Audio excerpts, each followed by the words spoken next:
I'm Dorsay. I'm almost 30 in 2 months. So I'm a personal trainer and a bikini competitor. And it's been 2.5 years that I'm competing, and more than, I would say, 10 years that I'm training as a bodybuilder. 7 years that I'm doing it professionally. And before that, I was always active in the gym. I was always lifting. And I was an athlete since I was a kid. I used to be a swimmer and I used to play tennis. So I was always athletic as a kid. And then I was 14, the first time that I ever went to the gym. So since then, I was basically so obsessed with lifting and bodybuilding. And I would say like 7 years ago, um, I was actually like doing it professionally. I started my journey as a personal trainer as well. And yeah, 2.5 years ago was the first time that I decided to compete as a bodybuilder.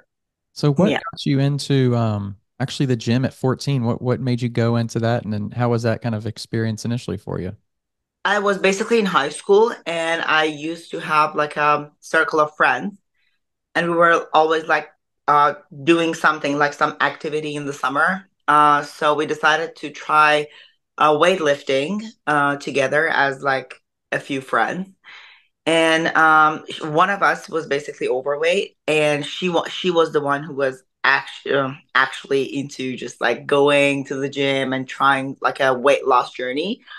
But like we were just like going there as just we were friends. But I found it very interesting, and I tried to be consistent the whole summer, that summer period of time. But after that, I was like, yeah, that's my thing. I really, I really enjoyed my time, and I could tell that I was obsessed with transformation, like the body transformation. I would love it for myself, and after a while, I was like, oh, I love people's journey, like how they're transforming into a different physique. I love that. I love to see that. I love to do it myself.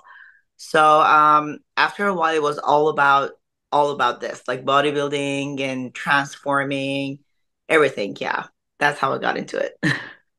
Are you a personal trainer who wants to scale and grow your business online? Have you been coaching online for years, yet don't know how to incorporate online into your current business model? Introducing Trainer Revenue Multiplier, the premier wealth creation system for fitness professionals that helps you earn more and work less. Visit www.trainerrevenuemultiplier.com today to schedule your free business accelerator session. If you're serious about taking your business to the next level, schedule your call today. So what was the plan, or did you have like going in that, especially that initial summer, where did you guys kind of get that information to like, hey, this is what we're going to do, this is how we're going to do it, or did you just kind of go in and just kind of do We different things? basically didn't have any idea about what we're gonna do. We just like there was a very close gym, like very close to the place I used to live. We were almost neighbors, all of us. So we found this gym and we were like, oh, fantastic. Let's just go and see like how everything works.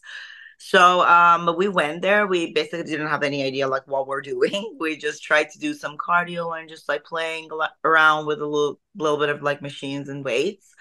But that was it. Like we didn't know what we're doing. We just like a few teenagers like in the gym just trying to figure everything out. But after a while, I went with a personal trainer. Like I think I was 18.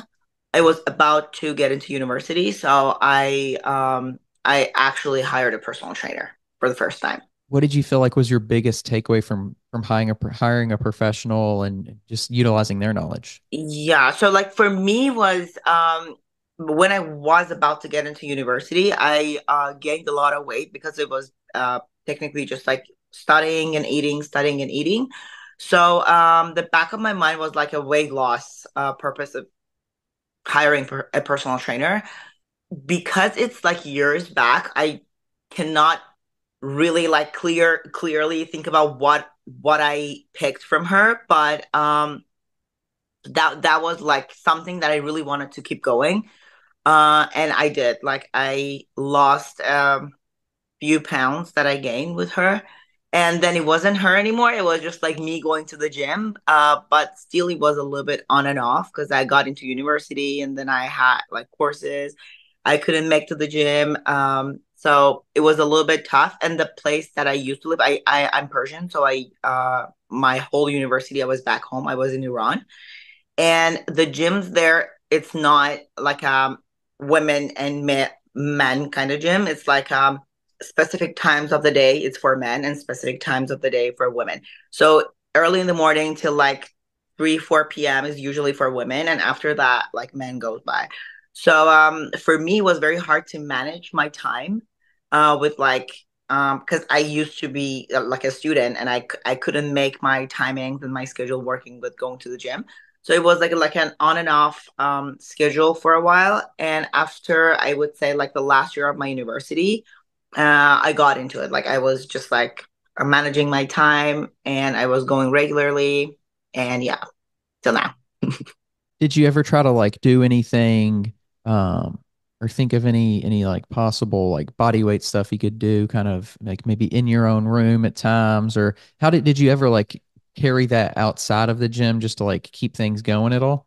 Honestly, like the only time that I did try some body weight and like what kind of workouts, it was only in pandemic.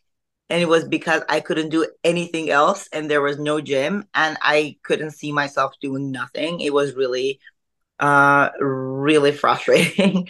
But that was the only time that I tried to work with some like resistant bands and like body weight training and what like CrossFit kind of training. Anything that I could use basically for I would say almost like 6, 7 months. That was the only time that I did body weight training. I don't really see myself doing body weights or like calisthenics. Like I'm not I'm a lifter. So yeah, that was the only time. Whenever you were able to get back into the gym, that you were just like right away getting back into it? Yeah, yeah, absolutely. The first gym I remember that it was like an outdoor gym. It was YMCA that it was having like a few equipments at the backyard and they were letting people in to just you had to book it like a specific time, like a time spot. And it was like an hour of working out outdoor. It wasn't fun because it's Canada and it was cold, but um it was working for me because I couldn't really see myself doing body weight training in the house, like in my condo, like there was no way. And I really managed to do like an outdoor weightlifting. Um and yeah, I that was the first thing as I heard that, oh, this is happening. I was like, okay, I'm in. Just like I went and got like the membership, the YMCA membership, and that was it. Like I started immediately. Oh, that's interesting. I hadn't heard of any gyms doing that, kind of just going to completely outdoor and kind of scheduling your own thing up like that. Was that how long Yeah. did that last? How long did they do that for? To be honest, I don't really think it did last long. I'm not really sure. Uh, but it was for a while, at least like a few months, I would say. But yeah, after that, the gyms were back and everything was back to normal.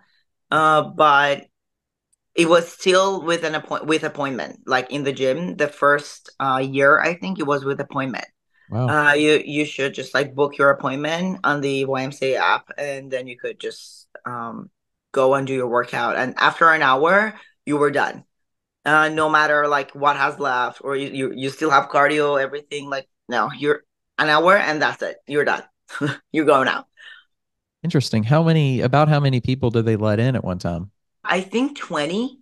Yeah, because the gym was huge, but they didn't let people in for each hour. It was only 20 people. I think something around that. Yeah. Was it Yeah. hard to adjust like when gyms did go back to like being full like that? Was it hard to adjust to like so many people being back in there and just like so many people and everything and trying to find your time and that kind of stuff? I mean, for me, it wasn't a big concern, to be honest. Like it was the only thing that I was so excited about was like going back to gym and having my own routine. and I really didn't care about people around me. I was never that concerned. So it wasn't a hard time for me just to adjusting to going back to the gym. No, for me it was actually pretty good. So from the time you were 14, you said you kind of had this passion for sculpting the body and, physique changes and things Yeah. like that. Did bodybuilding ever come up as like look into it or kind of get interested in it at that point? Or at what point did you really start to like learn about it or even hear about it? It was like a long journey for me to actually realize that this is my actual passion. So it took me a while. First, I was like, oh, I have to be healthy, I have to be fit, um, of a perspective. And then I have a very competitive mindset in the back of my head. And I was like, no, like at some point I saw other girls that there were not like bodybuilders, they were just like regular women. And they did compete. And in the back of my head, I was like, wait a second. I'm doing this for years now, and I'm a personal trainer. Why wouldn't I compete? Like I could totally do that. I had no idea what this journey is and how am I going to manage that. The first thing I knew was like I need a prep coach. That's all I do because I knew that I'm a personal trainer, but I couldn't manage coaching myself into going on stage. So the first thing was like my competitive mindset that I always had in the gym. I was like, oh, that girl is lifting heavier than me, so like I'm gonna get heavier. The base of my passion for bodybuilding was kind of being competitive and being like obsessed with the physique transformation. It was either me or my client. I was always obsessed with that. So and I love building something by myself, brick by brick. And my body is something that I know that every time that I compete, I get better. I get better. I get better. So this is like this is an addiction, first of all, that you know that you're gonna get better and better. So you keep working for it, keep working for it. And that's something that actually actually attracts me to bodybuilding. Was it a challenge for you to like go from the goal of like just lifting and being healthy and being fit to then like going into it for the sport at all? Like a mindset change of now I have to look at it from a different perspective. Was that hard? And then, because obviously your Absolutely. training is going to change, your diet's going to change, and all this different stuff is going to change. Yeah, absolutely. So for being fit and being healthy, it's you have a good balance of life. You're just like have your social life, you have your friends, you have everything, and you're just like managing between, oh, I want to be healthy. So it's okay if I have like this meal tonight, it's fine. I'm gonna like burn it off tomorrow.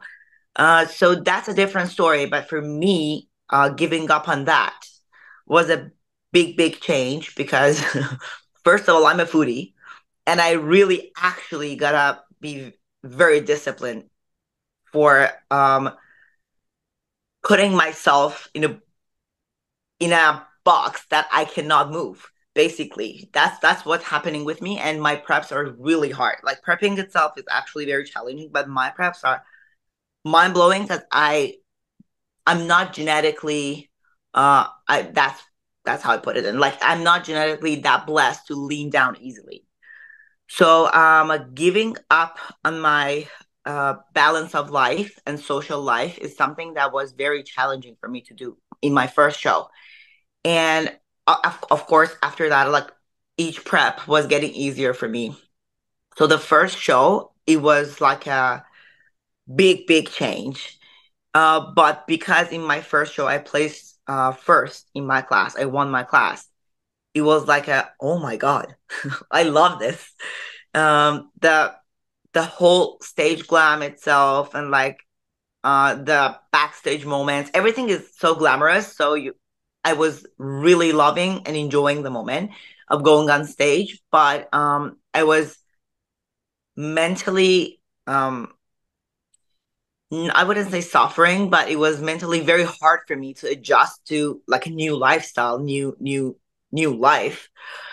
But second prep was a little bit better on my mindset, but physically it was very hard for me because I switched coaches and my current coach, he's the best and he's very strict with everything. So that was my actual like the first actual prep for a show that I was like 100% flawless, 100% on track, doing like a crazy amount of cardio. So um, it was very hard. It was last year, and it was very hard for me mentally and physically. Was it more of a challenge for you from like a social perspective, more from you kind of mentioned like, you really love food. Was it that the hardest thing? Was it like just time management, stress management? What was kind of your biggest struggle? The food part for me is like I don't mind. I actually love eating clean. That's what I do. Like my off season on prep, it doesn't matter. I eat clean. Um, 80-90% of the times. So the clean eating was not the problem for me, but calorie wise, I was very low on calories. And there was at there was a point, I would say like 4 or 5 weeks out, there was no carb and no fat for me. And that was really challenging because there was no fuel to my brain, technically. So it was very hard for me. And I had to do um a lot of cardio. It was 90 sorry, 2 hours. 2 hours. Last year was 2 hours of step masters on basically like 800 calories of food. So it was very challenging because your body is giving up on you, but you have to push through. The way that you have to control your mindset, it's all about your mindset. People think it's more physically, but I don't really think that's like a physical thing. It's more like a mental power that how can you manage to complete your tasks and do whatever you have to do while your body is physically giving up on you. Are you a personal trainer, online fitness coach, or gym owner on the verge of burnout? Are you wanting to grow your fitness business but can't add more hours to your hectic schedule? Introducing Trainer Revenue Multiplier, the premier wealth creation system for fitness professionals that helps you earn more and work less. Visit www.trainerrevenuemultiplier.com today to schedule your free business accelerator session. If you're serious about taking your business to the next level, schedule your call today.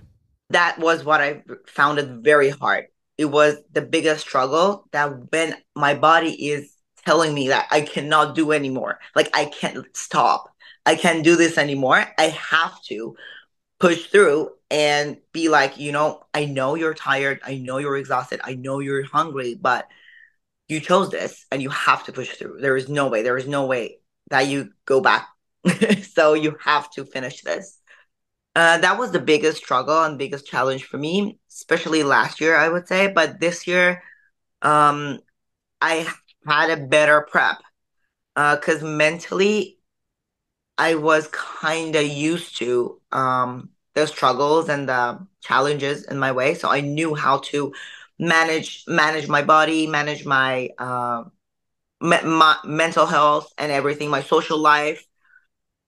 I never found the social life aspect of it hard to manage because I always as long as my body lets me um I always have my reunion like a coffee date with my friends. If there's like a birthday party coming, I always have my food with me. So it wasn't very hard for me to manage that with me being in prep. The only challenging time is the 4 weeks out when I'm like physically very tired and I'm not physically able to do anything like going out or like hanging out with my friends, to like go to birthday parties, celebrate with my beloved ones. So it was physically impossible for me, but I could manage it if I physically was okay.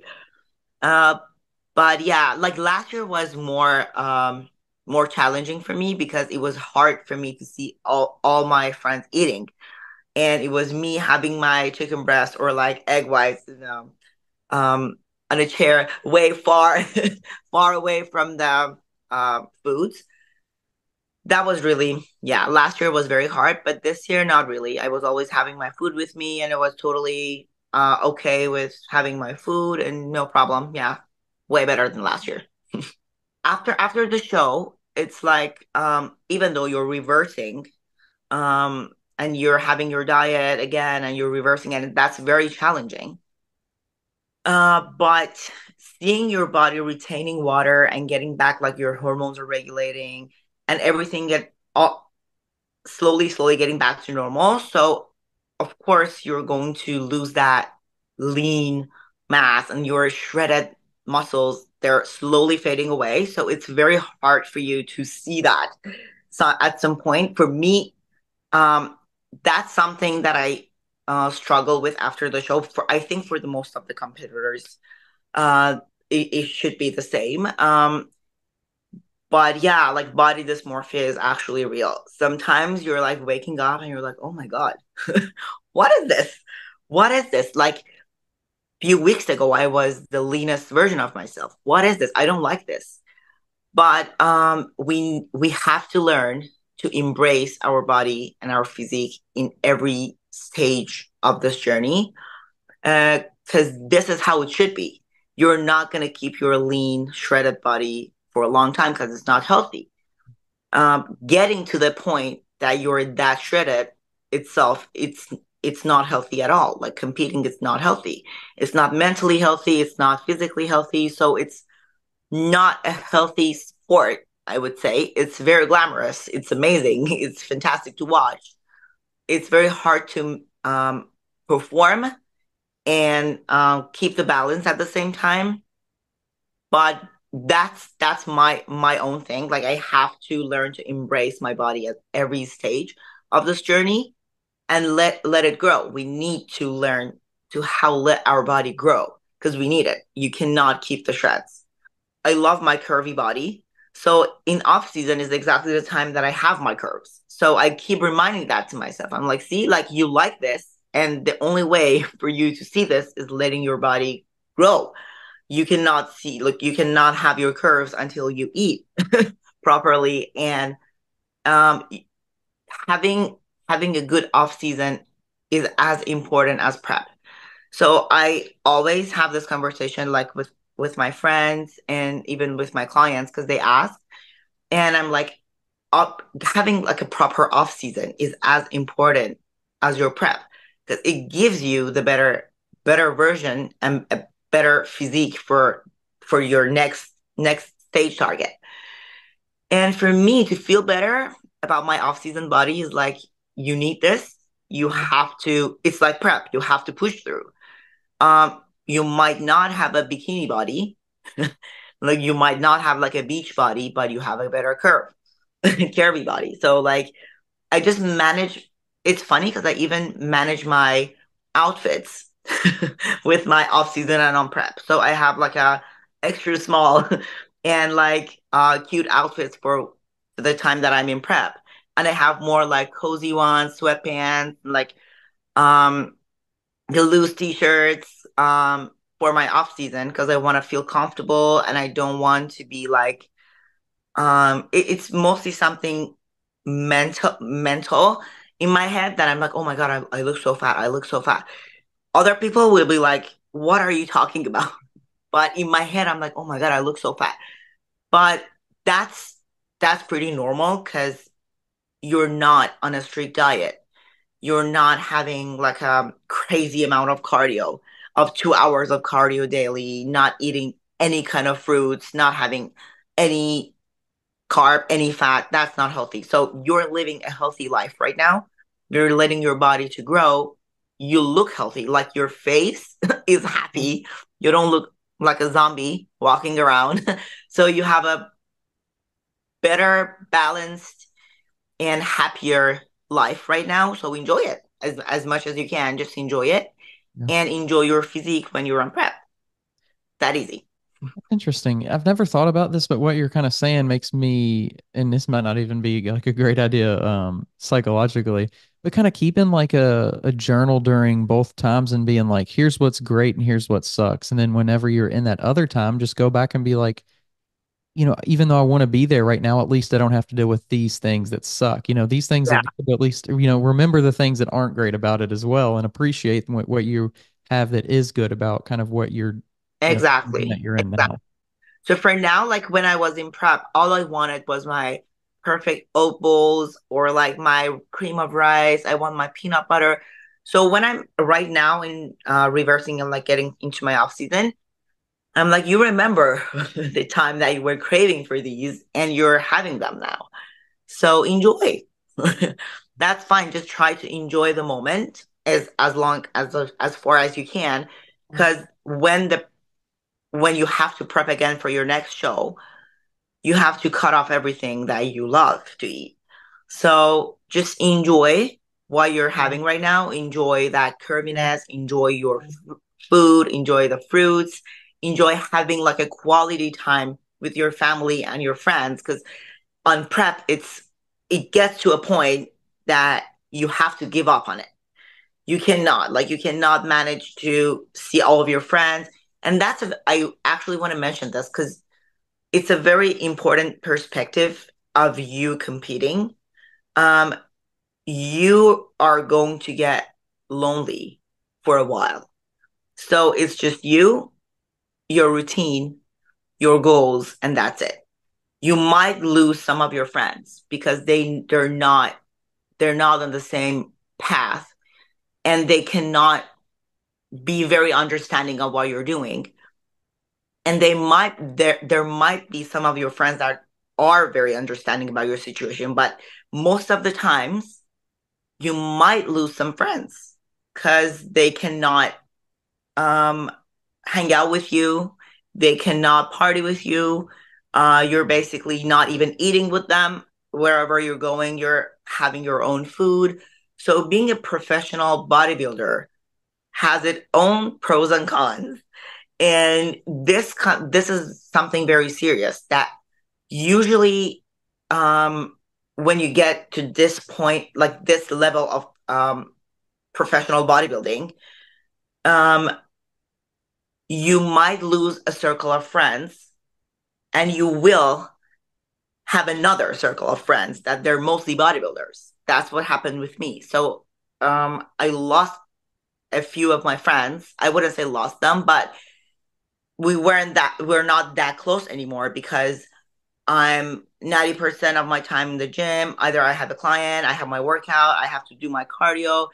And then when I'm in prep, it's absolutely impossible because it's like I have to do a lot of meal prepping, I have to do my posing. So it's very hard for me and for them to have like a um schedule that works for both of us to spend time together. So that's what happened to me. I almost lost a circle of my friends, and instead I got another circle of friends that they're either bikini girls or like bodybuilders, like men's bodybuilding, physique. So now when I have my bodybuilder circle of friends, that's where I find myself like home because I'm like they know what I'm going through when I'm having like a struggle or like a post show blues or anything that's happening to me. I'm like the first person that I text is like one of my friends who competes too. Like, oh my God, I feel bad. This is happening to me. Like I cannot do this anymore. It's very hard for me. And she knows how to calm me down. And yeah, like this is something very important. And some people might not like it, but that's what it is. You might lose some of your friends. This podcast is sponsored by Smoking Gun Coffee, a veteran-owned coffee company that strives to give back to those in need. Don't forget to use code TWR10 for a 10% discount at checkout. Talk a little bit about what that first experience for you was like competing, getting on stage, and was that something that you thought was like right away, okay, this is going to be something I'm going to be doing for a while? Yes. The first time I stepped on stage, I knew that this is something that I'm gonna keep doing for at least a couple of years. And I'm that's sometimes a good thing and sometimes not, but I'm like a 100%. So when I'm in, I'm all in. And I was like, okay, I started this journey and I'm not gonna back off. So I love this. and I'm gonna do everything I can to get better and better and better every day. And the first time I stepped on stage, I was shaking all over my body. Like it was crazy because it's a very interesting and scary feeling and experience because you're being judged. And first you're being judged. And second, it's like you have audience. It's you're performing for some people that you do not know and you're showing your body to them. So if for you it's like for me was something like, oh my God, I don't know these people. And first I don't really feel that comfortable to show my body to the people that I do not know. But as soon as I stepped on stage, that was not my concern anymore. I was just like, okay, you've been training for this for 4 months at least. So go do your best. That's it. That's the moment. That's your moment. Go and shine. And something for me that is, I think it's one of my strengths in this sport is I'm very confident on stage. So when I step on stage, it's like, that's it. That's it. Like, that's your moment. And that's your 4 months of hard working. And you have only 15 seconds to show it. For you've been training and working hard for 16 weeks for only 15 seconds. So make the best out of it. Just go there and do your thing, and that's it. And of course, the right now that I go like sometimes I go check my videos from my first show, and I'm like, my posing is so off, but the confidence is actually amazing. Even though I didn't know what exactly am I doing with my posing, but the confidence was there, and I won my class. So from that show, I picked that as a strength, and I was like, okay, you won this class. And of course, this is not your best physique of all times. You did your best, but it's it, it's not all about your physique. So keep that confidence and work on your physique. And that's exactly what happened. Of course, stepping on stage is a little bit stressful every time that you step on stage, especially now that I'm doing national shows and it's like more stressful. Um, because first, like you have more audience, and second, it's like a pro qualifier show, so it's more tense.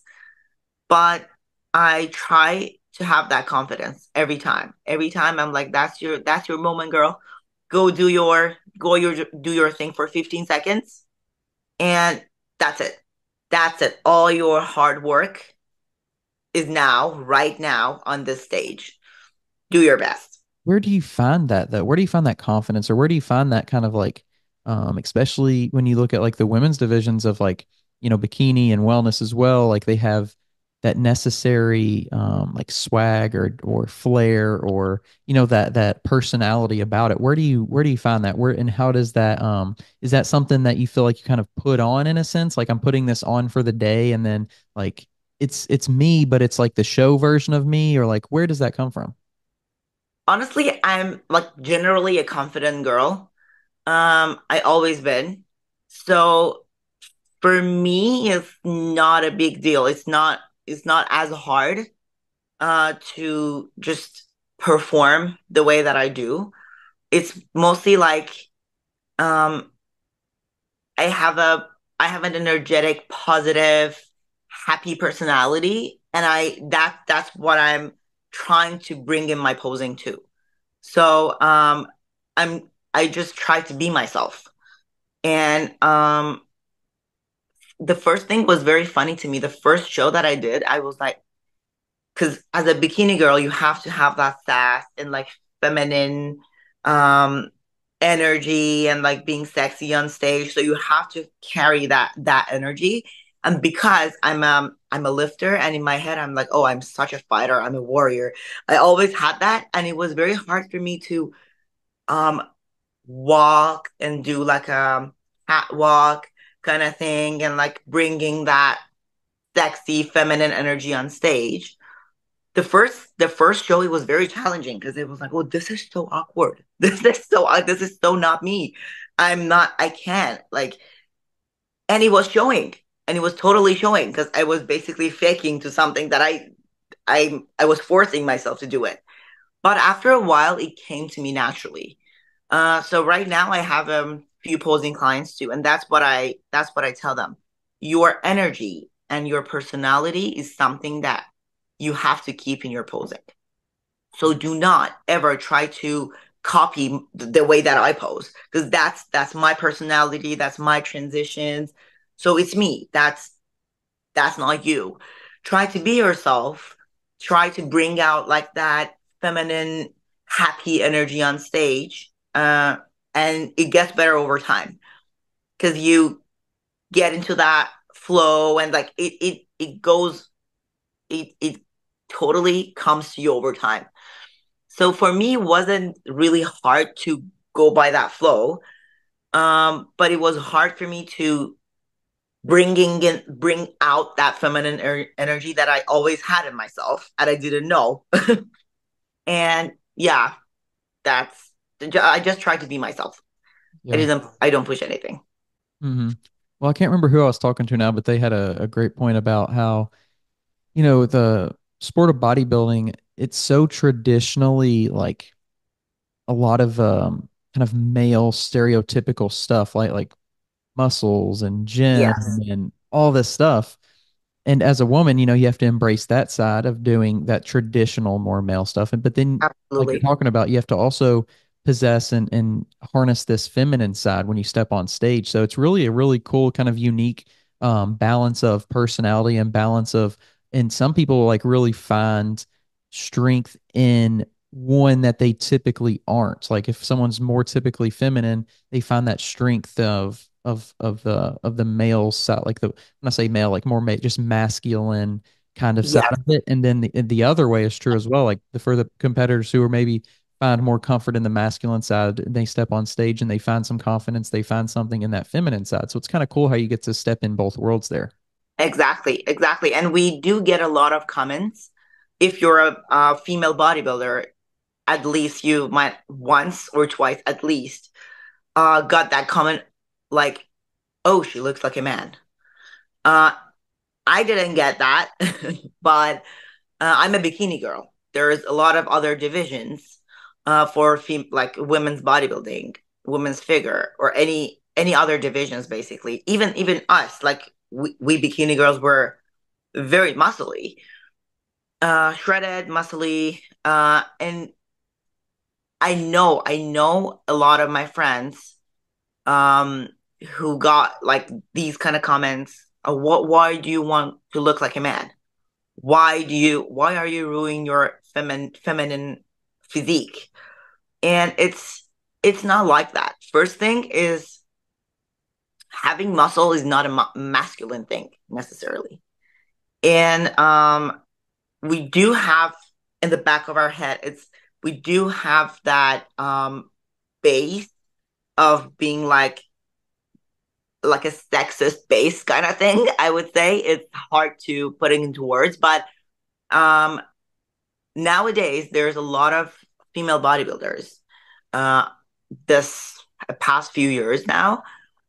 So I think it's getting more normal that like, and even males, they're like seeing a lot of female bodybuilders coming into the gym, and they're shredded, they're huge, and they're like, wow, like they actually are impressed by them. So we get a lot of these comments. But for me, um, competing is exactly like a balance between embracing your masculine and feminine energy at the same time.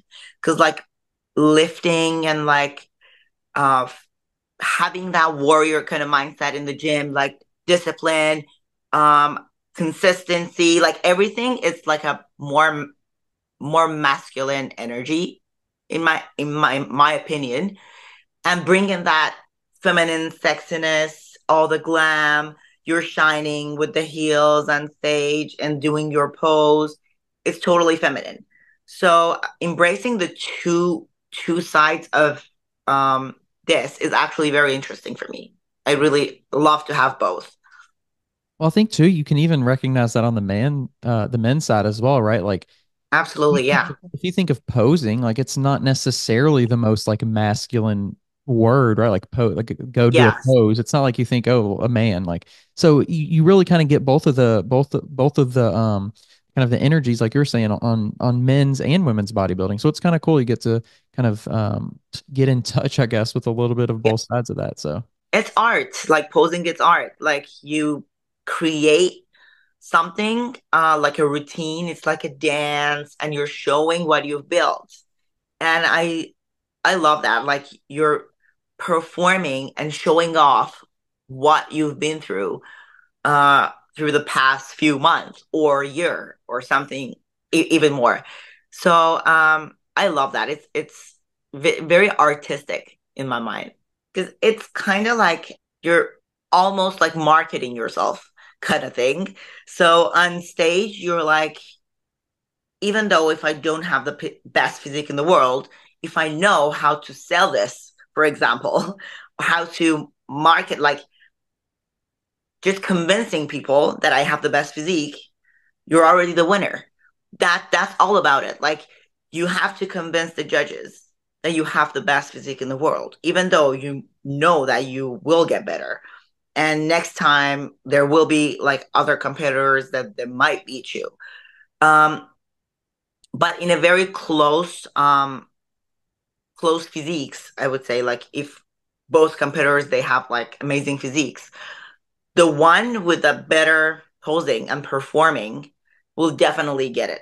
Will definitely get it because he or she knows how to perform and how to just like um convince everybody, like the judges and audience, that I'm the best physique in the whole world.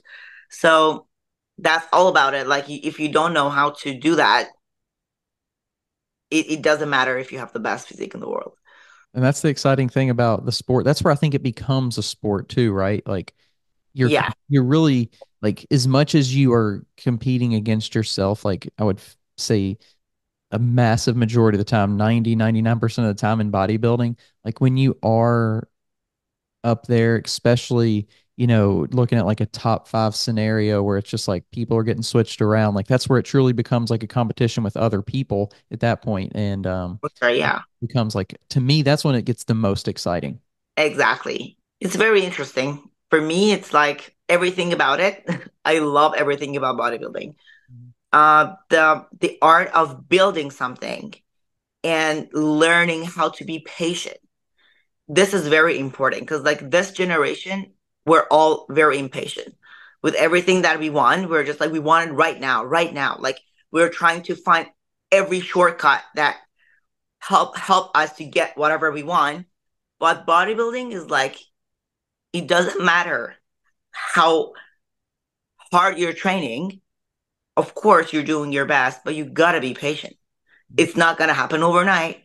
You have to keep pushing, keep trying, keep training for it, do whatever it takes, giving up on your parties, so sometimes social life, and you gotta sacrifice. You gotta sacrifice, and you learn how to sacrifice some other things in your life for something that you love. Mhm. So for me, but like bodybuilding is gave me three great things. First thing is I learned how to sacrifice everything for something that I love. And second is like how I have to be patient for something that I love. So it doesn't matter that how hard I'm trying, I need to be patient to get there. And third one is the circle of friends who are sharing same goal and same journey with me. And there is no competitions between us. There is no jealousy. There is pure and clear friendship, uh, and trying to help each other out to get better and better every day. And that's three things that actually bodybuilding gave me, and I absolutely adore it. Mm. Absolutely adore it. It's not something physical. I'm telling you, like bodybuilding is not all physique. It's not physical. Um, it has different aspects of life that is way deeper than just having like a great physique. Yeah, definitely. And it's just really interesting to hear you say that, the best things that it gave you weren't physical. It's the journey of it. And I actually asked this to someone on the last podcast that just got released, and it was in kind of response to something. I can't remember if I saw it on like a research site or where I saw it. It was like talking about some sort of like pill that could mimic the effects of exercise, and of course it's not to the point where it's like, at least not now, like, okay, if you take it you're going to look like, a Olympian bodybuilder. But if it got to that point, I'd kind of ask them, kind of silly, kind of serious, like, would you take that? Would you take a pill that would give you that physique, that Olympia number one physique? And is it something that you would ever consider, like, if it was out there in the future, or even if it was just right there today, and right there in your hand, you could take it and never have to hit the gym, never have to worry about going and eating another, you could eat whatever you want all day, do whatever you want, but you would have that physique. Is that something that you would consider? Or would you just be like, you know what, the gym, the process, the grind, whatever you want to call it, it's given too much to me to just get the outcome? I mean, it's very tempting. I'm not gonna lie, it's very tempting to have something to just like it. That's because I have a very competitive mindset. So I'm like, oh, I want to be the first and best physique in the world. But there is something else, which is I love winning. But as much as I love winning, I love the journey of how to be a winner. So the journey is something that I love and enjoy every moment of it. And that's exactly why that I enjoy winning after that. Because I went over that journey. I went through all of the hard work, all of the sacrifices, every tears, everything. And when I win it, I'm like, oh my God, yes. Like that is the moment that all of your hard work pays off. So even though the having like a pill as a shortcut is very tempting, but I think I would prefer to go through the journey because that makes the win so valuable to me. It becomes yours at that point. You earned it. Talking about, the kind of that consistency and the patience and stuff like that. I mean, what's kind of on the docket for you? What's your next couple of months look like? What is off season? So I'm targeting another show in June, which is going to be the Toronto Pro. Um, I'm gonna have like a 4 month of off season. It's not gonna be long. Last time I took a whole year for my off season, and that was a very wise choice. And this time I want to do the Toronto Pro because even last year I wanted to do the Toronto Pro, but my coach didn't think that I'm actually physically ready to step on Toronto Pro stage. So I'm gonna have like a 4 month of off season, just enjoying my life a little bit and grow. And I have a few vacations coming on. So that's exactly what my off season looks like. It's always like about going back home and having my family, having my quality time with my friends back home. And yeah, so it's going to be 4 months of that. And I would say around February, it's going to be the time that I start my prep for Toronto Pro. Gotcha. Well, best of luck and have fun in the off season. Thank It's you. like you said, time to grow, but also time to just kind of, be a social butterfly and interact Oh, and yeah, absolutely. that human side. But I appreciate you coming on the podcast. It was great chatting. Thank you for having me. It was a Absolutely. pleasure. If you're tired of searching for a coach or trainer, somebody who knows what they're talking about and has experience, make sure you go check out the new Coach's Corner on weightroompodcast.com. You can find quality, qualified coaches to help you achieve your goals, whether that's in bodybuilding or just general fitness. Stop wasting time and start achieving your goals today. The link to the Coach's Corner is down in the description below.